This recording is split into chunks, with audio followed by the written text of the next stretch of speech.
Online bettings ఈ మధ్య కాలంలో దీనికి సంబంధించిన వార్తలు మనం తరచూ వింటూనే ఉన్నాం. అయితే ఇటువంటి ఆన్లైన్ గేమ్స్ కి అలవాటు పడి ఒక యువకుడు వృద్ధ దంపతులపైనే హత్యాయత్నం చేశారు. దీంతో వాళ్ళ దగ్గర ఉన్న బంగారం తీసుకుని మొత్తం ఉడాయించడం జరిగింది. ఇప్పటికే ఆ వృద్ధ దంపతుల్లో ఒకరు మృతి చెందగా మరొకరు హాస్పిటల్లో చికిత్స పొందుతూ ఇప్పుడు సీరియస్ కండిషన్ లో ఉన్నారని కూడా మనకు తెలుస్తుంది. ఈ ఘటన అంతా కరీంనగర్ జిల్లాలో చోటు చేసుకుంది. పక్కింట్లో అద్దెకు ఉంటున్న వ్యక్తే ఈ దారుణానికి ఒడిగట్టడం ఇప్పుడు అందరినీ ఆశ్చర్యానికి గురిచేస్తుందని చెప్పుకోవచ్చు. మనం స్క్రీన్ పైన చూస్తున్నామే, వీళ్ళిద్దరే ఆ దంపతులు. ఈ ఇద్దరి వృద్ధ దంపతుల దగ్గర నుంచి ఉన్న బంగారం పైన కన్నేశాడు ఆ వ్యక్తి. ఇక ఆ బంగారంతో అక్కడి నుంచి ఉడాయించాడు. అయితే కొద్ది రోజుల క్రితం ఇద్దరు జ్వరంతో బాధపడ్డారు. ఇక ఆ సమయంలో ఇంటి పక్కనే వాళ్ళతో చనువుగా ఉంటున్న ఈ యువకుడు వాళ్ళకి జ్వరం మాత్రలు అని చెప్పి కొన్ని మత్తు మందు ఇంజెక్షన్స్ కానీ టాబ్లెట్స్ కానీ ఇవ్వటం జరిగిందని చెప్పి సమాచారం అందుతుంది. ఇక దాంతో స్పృహ కోల్పోయిన తర్వాత వాడి దగ్గర ఉన్న బంగారాన్ని తీసుకుని అక్కడి నుంచి ఉడాయించాడు. తర్వాత దాన్ని అమ్మేసి వచ్చిన డబ్బులతో 1,85,000తో తన అప్పు తీర్చుకుని మళ్ళీ ఆన్లైన్ గేమ్స్ ఆడినట్లు కూడా పోలీసులు తమ విచారణలో భాగంగా ఇప్పటికే తెలియజేయడం కూడా జరిగింది. బెట్టింగ్ ఆడి తీవ్రంగా నష్టపోయిన యువకుడు వృద్ధ దంపతుల్ని టార్గెట్ చేసుకున్నాడు. ఇంటి పక్కనే ఉండడంతో తరచూ వాళ్ళని చూస్తూ వాళ్ళ దగ్గర ఎంతవరకు బంగారం ఉంది, ఎంతవరకు దోచేయొచ్చు, ఎలా దీన్ని పక్కా ప్లాన్ ప్రకారం అమలు చేయాలనేది కూడా ప్రణాళిక ముందుగానే రూపొందించుకుని ఇక దానితో ప్లాన్ ని రూపొందించడం కూడా చెప్పొచ్చు. అయితే ఇప్పటికే ఇద్దరిలో ఒకరు మృతి చెందడంతో కుటుంబ సభ్యులందరూ కన్నీరు మున్నీరుగా విలిపిస్తున్నారు. అయితే భర్త మృతి చెందారు. చావు బతుకుల్లో భార్య ఉన్నట్లు తెలుస్తుంది. భర్త గజ్జల శంకరయ్య 76 సంవత్సరాల అతను చనిపోయాడు. అయితే లక్ష్మి భార్య ఎవరైతే ఉన్నారో తను ఇంకా ఇప్పటికే హాస్పిటల్లో ట్రీట్మెంట్ తీసుకుంటూ చావు బతుకుల్లో ఉన్నట్లు కూడా పోలీసులు తేల్చారు. బెట్టింగ్ ఆడి తీవ్రంగా నష్టపోయి వృద్ధ దంపతుల్ని టార్గెట్గా చేసుకుని వాళ్ళ దగ్గరున్న బంగారంపై కన్నేసి వాళ్లతో చనువుగా ఉండి అక్టోబర్ 7న వాళ్ళకి మత్తు టాబ్లెట్లు ఇచ్చి అక్కడి నుంచి ఉడాయించాడు శివ అనే ఇంటి పక్క నుండే యువకుడు. సంబంధించిన పూర్తి డీటెయిల్స్ అందించడానికి మా ప్రతినిధి అందుబాటులో ఉన్నారు. తనతో మాట్లాడే ముందు ఒకసారి మనం స్క్రీన్ పైన చూస్తే అర్థమవుతుంది. పోలీసులు తనని అదుపులోకి తీసుకున్న తర్వాత ఏ విధంగా అయితే విచారిస్తున్నారో దాని తర్వాత వృద్ధ దంపతులకు సంబంధించిన ఫొటోస్ కూడా మనం చూస్తున్నాం స్క్రీన్ పైన. వాళ్ళల్లో ఆ భార్య లక్ష్మి ఎవరైతే ఉన్నారో తను ఇప్పుడు చావు బతుకుల్లో ఉన్నారు. ఆ భర్త శంకరయ్య మృతి చెందడం జరిగింది. సంబంధించిన డీటెయిల్స్ అందించడానికి మా ప్రతినిధి కరీంనగర్ నుంచి శ్రీనివాస్ అందుబాటులో ఉన్నారు. శ్రీనివాస్, మనం చూస్తున్నాం వృద్ధ దంపతుల పైన ఇంత అఘాయిత్యానికి పాల్పడ్డాడు. అది అసలు చెప్పాలంటే సాడ్ న్యూస్ అనే చెప్పుకోవచ్చు. అయితే ప్రస్తుతానికి శివ అదుపులో ఉన్నాడా, పోలీసుల అదుపులో? గతంలో ఏమన్నా ఇటువంటివి చేశాడా, ఇదే మొదటిసారా? సంబంధించిన డీటెయిల్స్ ఏ విధంగా ఉన్నాయి శ్రీనివాస్? కరీంనగర్ జిల్లా గంగాధర మండలం గర్షకుర్తి గ్రామం లోపల ఇటు బెట్టింగ్ ఆన్లైన్ గేమ్స్ కి అలవాటు పడి అది ఒక వ్యసనంగా మారినటువంటి యువకుడు ఈ సమయం లోపల తన అప్పులు తీర్చాలని చెప్పి తను ఏదైతే తన ఇంటి పక్కన గ్రామం లోపల ఇంటి పక్కనే ఉంటూ వృద్ధ దంపతులకు చేదోడుగా వాదోడుగా ఉన్నటువంటి ఆ యువకుడు ఆ వృద్ధ దంపతుల్ని హతమార్చి వారి బంగారం దొంగిలించి ఆ అప్పులు కట్టినటువంటి వింత సంఘటన అయితే చోటు చేసుకుందని చెప్పుకోవచ్చు. అయితే తమ అవసరాలు తీర్చుకోవడానికి ఎంతకైనా ఈ రోజుల లోపల యువకులు తెగబడుతున్నారు. ఇదే విధంగా ఇటీవల కాలం లోపల చాలా మంది కూడా ఆన్లైన్ గేమ్స్ వాళ్ళకు ఒక వ్యసనంగా మారింది. అలాంటి సంఘటనే ఇక్కడ జరిగిందని చెప్పుకోవచ్చు.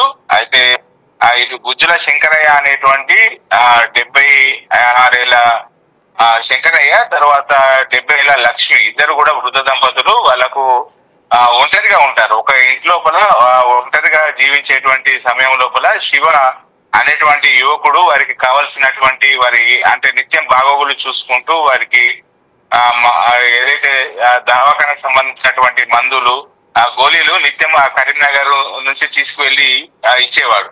ఈ సమయం లోపలనే ఆ శివకు ఇటీవల కాలం లోపల అంటే ఊరు లోపల కూడా గతంలో శివకు మంచి పేరున్నది. అంటే అతడు బాగానే ఉండేవాడు. కానీ ఇటీవల కాలం లోపల శివకు ఆన్లైన్ గేమ్లకు అడిక్ట్ అయ్యాడు. ఆ సమయం లోపలనే అతనికి జల్సాలకు అలవాటు అయ్యడంతో ఆ గ్రామం లోపల కూడా చాలా అప్పులు పెరిగిపోయినటువంటి పరిస్థితి. అయితే ఇదే సమయం లోపల ఇటు శివ యొక్క భార్య కూడా డెలివరీకి ఉండడంతో ఆసుపత్రి లోపల ఉన్నది. డబ్బులు కంపల్సరీగా అతనికి కావాల్సినటువంటి పరిస్థితి ఉండడంతో ఎలాగైనా కానీ తను డబ్బు జల్సాలకు సంబంధించి ఆన్లైన్ గేమ్స్ లకు సంబంధించి అప్పులు పెరిగిపోవడం, ఇటు తన భార్య ఆసుపత్రి లోపల ఉండడంతో డబ్బులు కావాల్సినటువంటి పరిస్థితి ఉండడంతో లక్ష్మీ శంకరయ్యను ఎలాగైనా కానీ వారి దగ్గర ఉన్నటువంటి బంగారం పైన అతన్ని కన్ను పడింది. ఎప్పటిలాగానే ఆ మందులు తీసుకొస్తానని చెప్పి ఆ ఇంట్లో నుంచి ఇదొకటి కళ్ళులో శ్రీనివాస్, మీరు చెప్పినట్లుగానే జ్వరంతో బాధపడుతున్న వృద్ధ దంపతుల పైన కన్నేసిన శివ మత్తు టాబ్లెట్స్ ఇచ్చి మత్తుకి సంబంధించిన ఆ మందులు ఇచ్చిన తర్వాత అవి తీసుకుని ఆ వ్యక్తి చనిపోయేంత వరకు కూడా కుటుంబ సభ్యులు ఎవరు ఆరా తీయలేదా? అంటే ఈ టాబ్లెట్ వేసుకున్న తర్వాతే ఈ విధంగా జరిగిందని చెప్పి ఎవరికి అనుమానం రాలేదా? వెంటనే హాస్పిటల్కి తీసుకెళ్లలేదా? ప్రస్తుతానికి భార్య లక్ష్మి కూడా చావు బతుకుల్లో ఉన్నట్లు కూడా మనం చూస్తున్నాం. తన పరిస్థితి ఏ విధంగా ఉంది, అసలు తను ఏం చెప్పాలనుకుంటుంది? ఒంటరిగా ఉన్నటువంటి ఆ దంపతులను ఎలాగైనా చంపాలని చెప్పి అనుకున్నారు. ఆ రోజు ఆ దంపతులు ఇద్దరు కూడా ఇంటికి బోటి కూర తీసుకొచ్చుకొని శుభ్రం చేసేటువంటి సమయం లోపలనే శివ వాళ్ళ ఇంటికి వెళ్ళాడు. వెళ్ళి కీళ్ళ నొప్పులు ఉన్నాయి కదా, తన దగ్గర ఒక టాబ్లెట్ ఉన్నది, నేను మీకోసం ఆసుపత్రి నుంచి ఇటు తన స్నేహితులను అడిగి మందులు తీసుకొచ్చానని చెప్పి కళ్ళులో కలిపేటువంటి గుల్బరం అనేటువంటి ఒక ఏదైతే మత్తు మందు ఉంటుందో ఆ మత్తు మందు వారికి ఆ కళ్ళు లోపల కలిపి వారికి ఇవ్వడం జరిగింది. అయితే అది ఎక్కువ మోతాదు లోపల కలపడంతో వాళ్ళు వెంటనే స్పృహ తప్పిపోయి పడిపోవడం జరిగింది. ఇదే తనకు అదునుగా భావించినటువంటి శివ ఏదైతే వృద్ధురాలు ఉందో వృద్ధురాలు మెడలో నుంచి 2 తులాల వరకు ఉన్నటువంటి తాడును తీసుకొని అక్కడికి ఏం తెలియనట్టు కూడా పరారయ్యారు. ఈ కొద్దిసేపటి తర్వాత వీరు ఇంట్లో బోటి కూర అక్కడనే కడిగి ఉండడము, తర్వాత వీళ్ళిద్దరూ పడిపోయి ఉండడంతో పక్కపండి వారు వచ్చి చూసేసరికి వాళ్ళు నిశ్చేష్టులుగా నిస్సహాయ స్థితి లోపల పడిపోయి ఉన్నారు. సమాచారం అందుకొని వెంటనే పోలీసులకు గ్రామం లోపల ఉన్నటువంటి ఆర్ఎంపీ వాళ్ళకు కూడా సమాచారం ఇచ్చారు. అయితే ఈ క్రమం లోపలనే వాళ్ళిద్దరిని చంపాలని చెప్పి ఇటు అనుకొని తనకు మళ్ళీ ఏం తెలియనట్టు వెళ్ళిపోయాడు. ఇది 7వ తేదీ వాళ్ళిద్దరు దంపతులు కూడా ఇక్కడికి వచ్చి చూసరికి పడిపోయి ఉండడంతో అయితే వాళ్ళు అక్కడ ఉన్నటువంటి వారిని వెంటనే ఆసుపత్రికి తరలించారు. అయితే ఆసుపత్రికి తరలించేటువంటి సమయం లోపలనే ఇందులోపలి ఒక వ్యక్తి చనిపోయాడు. తర్వాత మిగతా వ్యక్తి కూడా ఇటు కండిషన్ సీరియస్ గా ఉండడంతో ఇంకా ఆసుపత్రి లోపల చికిత్స పొందుతున్నాడు. అయితే ఎట్లాగైనా వృద్ధ దంపతుల దగ్గర ఉన్నటువంటి బంగారం కజేయాలని చెప్పి ఆ ఉద్దేశంతోనే వారి వద్ద ఉన్నటువంటి బంగారు గొలుసును తీసుకువెళ్లి గ్రామం లోపల ఉన్నటువంటి ఎవరైతే ఇటు శ్రీనివాసాచారి అనేటువంటి వ్యక్తి గోల్డ్ స్మిత్ సంబంధించినటువంటి వ్యక్తికి వెళ్ళి తన భార్య ఇటు కరీంనగర్ లోపల డెలివరీకి ఉన్నది, తనకు ఇప్పుడు డబ్బులు కంపల్సరీ అవసరం ఉన్నది కాబట్టి ఈ డబ్బులు తీసుకొని తనకు ఎలాగైనా అమ్మిపియాలని చెప్పి చెప్పడంతో అతడు 1,85,000 రూపాయలు తనకి ఇవ్వడం జరిగింది. ఈ డబ్బులను తీసుకువెళ్లి అతడు తనకు సంబంధించినట్టు ఉన్నటువంటి పాత అప్పులు కట్టి ఆన్లైన్ గేమ్ లోపల మళ్ళీ ఆడడంతో అయితే పోలీసులు అనుమానం వచ్చి ఈ ఎవరితో సంబంధం ఉంటది అంటే వృద్ధ దంపతులతో ఈ శివ అనేటువంటి వ్యక్తి ఎప్పుడు కూడా వాళ్ళకి ఇంటికి వెళ్ళి వారికి కావాల్సినటువంటి అవసరాలు తీర్చడాలనే సమాచారంతో శివను ఫోన్ ద్వారా ట్రేస్ చేసి అతన్ని పట్టుకొని అతనికి పోలీసులు వారి వేలో ఇటు అడగడంతో తను నిజాన్ని ఒప్పుకున్నటువంటి పరిస్థితి. ఏదేమైనప్పటికీ తను జల్సాలకు అలవాటు పడి చేసిన అప్పులు తీరడానికి ఇలా వృద్ధులపై కన్నేసి వారిని ఆ విధమైనటువంటి మత్తు మంది ఇచ్చి చంపాలని చెప్పి ప్రయత్నించడము అయితే ఇప్పుడు ఈ కరీంనగర్ జిల్లా లోపల ఒక హాట్ టాపిక్ గా మారినటువంటి పరిస్థితి కనబడుతుంది. మొత్తానికైతే మొబైల్ తెచ్చినటువంటి సాంకేతిక విప్లవం ఎంత మనిషిని ముందుకు తీసుకెళ్తుందో చెప్పుకోవచ్చు. ఎందుకంటే ఎవరికి కనబడకుండా ఎవరికి అనుమానాలు రాకుండా వృద్ధులను చంపాలనుకున్నాడు. అదే విధంగా అక్కడ ఒక మత్తు మందు ఇచ్చి దాన్ని ఎక్కువ డోసులో ఇచ్చి వాళ్ళని చంపేసేటువంటి ప్రయత్నం కూడా చేసినటువంటి పరిస్థితి చివరికి ఇటు కటకటాల పాలైనటువంటి పరిస్థితి కనబడుతుంది. రత్న రైట్, థ్యాంక్ యూ శ్రీనివాస్. మనం చూస్తున్నాం మత్తు పదార్థాలు వాళ్ళకి ఇచ్చి వాళ్ళని ఏ విధంగా అయితే హత్య చేయాలని ప్లాన్ ప్రకారం శివ ఆ ప్లాన్ని అమలు చేశాడో దానికి సంబంధించినదే న్యూస్ అప్డేట్ చూస్తున్నాం. అయితే ఇప్పటికే దీనికి సంబంధించి అటు మీడియాతో అటు కరీంనగర్ సిపి కూడా మాట్లాడారు. ఆయన ఏం మాట్లాడారో కూడా ఒకసారి విందాం. Gajala Shankaraya, age 76 years, and his wife Gajala Lakshmi, age 70 years. They both were found in unconscious condition. So up to preliminary investigation lo and inquest lo manaki inquest ante unconscious condition appudu chanipoledu. They were shifted to hospital and hospital lo treatment time lo Gajala Shankaraya garu chanipoyaru. And doctor was also clueless. He came జరిగింది because there were no injury marks on body. And poison type also manaki evidence in dorkaledu. They have taken some poison or not. And basic inquiry lo vallu distress lo unnaru itla kuda manaki information raaledu. So without any injury, external injuries on the body, internal also during treatment it was not found. Any traces of poison also were not found. So we registered a case under suspicious death under 94 CR BNSS after the death of Shankaraya. Then the police team started investigation. As both these couples were living alone, we inquired with the neighbors who all interacted with them just before this incident. So, we put up our intelligence staff. Then we figured it out that one person who is a neighbor and accused in this case, Hatti Shiva, his behavior is not normal. So on that suspicion, we put our intelligence team for collection of information. Then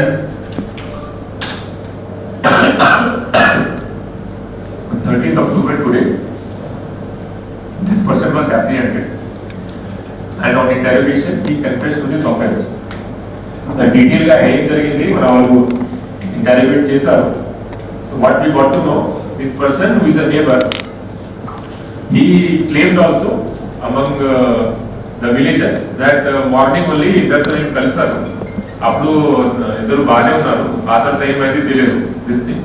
So this proves that he was last seen with the, as per his claim, with the victims. ఆ తర్వాత అతని మీద పాత cases కూడా ఉన్నాయి.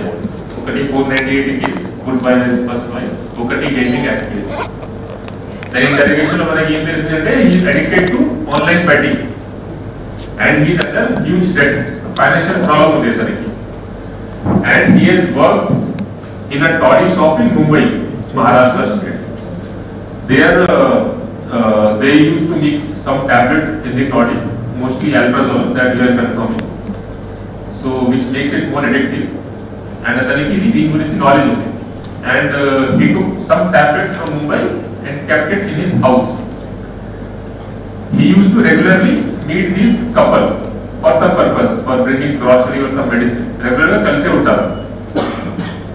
Aa roju kuda with intention to murder these people and to steal the necklace, jewelry, so that he can cover his debt. With our intention to morning time intige vellaru.